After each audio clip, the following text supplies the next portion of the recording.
형제들의 용서 구함에 요셉은 두려워하지 마소서, 내가 하나님을 대신하리이까 이렇게 대답을 했습니다. 이건 더 혼란스러운 답변이에요. 왜냐하면 상황의 관점에서는 용서한다든지 못한다든지 그래야 되는데 내가 하나님을 대신하리이까 이렇게 대답을 하니까, 근데 이 대답은 우리가 들은 적이 있어요. 어디에서?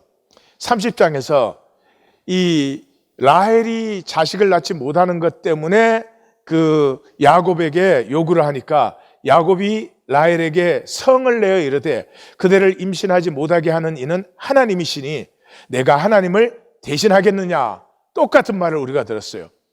야곱이 화를 낸 이유는 하나님의 일을 인간인 자신에게 요구하기 때문이에요. 그러니까 내가 하나님을 대신하리이까 이렇게 한 것은 당신들은 지금 하나님께 구할 것을 나에게 요구하고 있는 것입니다 라고 말한 것이에요.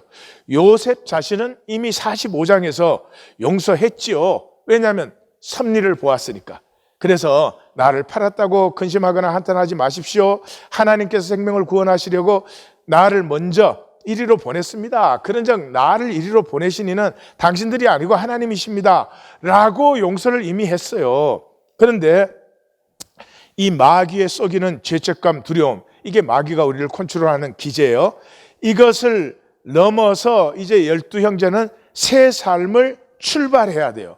이 출발하는 것은 자신의 일이에요. 다른 사람이 이해하거나 공부시켜줄 수 있는 일이 아니에요. 그러면 이 새 삶이 출발되려고 하면 섭리를 봐야 돼요. 섭리를 보지 못하는 사람은 그냥 세상에서 어떻게 하면 잘 먹고 잘 사냐 그거밖에 관심이 없죠. 그리고 이건 스스로 보아야 돼요. 스스로 보아야 돼요. 요셉이 용서한다고 해서 이 일은 되는 것이 아니에요. 이 12형제가 하나님의 섭리를 보므로 우리의 악했던 행위가 하나님의 그 계획 속에 있었구나. 물론 그렇다고 악이 정당화되는 것은 아니에요.